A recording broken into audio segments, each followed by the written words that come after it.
ખેડબ્રહ્મા શહેર અને તાલુકા ભારતીય જનતા પાર્ટી દ્વારા ડૉક્ટર બાબા સાહેબ આંબેડકરની 135મી જન્મજયંતિ નિમિત્તે પુષ્પાંજલિ અર્પણ કરવામાં આવી। ખેડબ્રહ્મા શહેર અને તાલુકા ભારતીય જનતા પાર્ટી દ્વારા આજરોજ લક્ષ્મીપુરા 4 રસ્તા ખાતે વિશ્વ વિભૂતિ ભારત રત્ન ડૉક્ટર બાબા સાહેબ આંબેડકરની 135 જન્મજયંતિ નિમિત્તે ખેડબ્રહ્મા શહેર અને તાલુકા ભારતીય જનતા પાર્ટીના તમામ સંગઠનના હોદ્દેદારો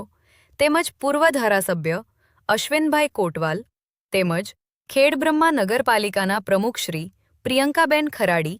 ઉપપ્રમુખ રાજેન્દ્રસિંહ ચૌહાણ, કારોબારી ચેરમેન નિકુંજ રાવલ તેમજ મહામંત્રી ચેતનભાઈ મોદી, મહામંત્રી ભાવેન્દ્રસિંહ સોલંકી,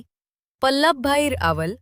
ખેડબ્રહ્મા શહેર પ્રમુખ બ્રિજેશભાઈ બારોટ, ખેડબ્રહ્મા તાલુકા પત્રકાર એકતા સંગઠન વતી પ્રમુખ ધીરુભાઈ એ પણ ડૉક્ટર બાબા સાહેબને પુષ્પાંજલિ અર્પણ કરી હતી અને જય ભીમના નારા બોલાવ્યા હતા। રિપોર્ટર ચંદ્રશેખર ભાવસાર, ખેડબ્રહ્મા।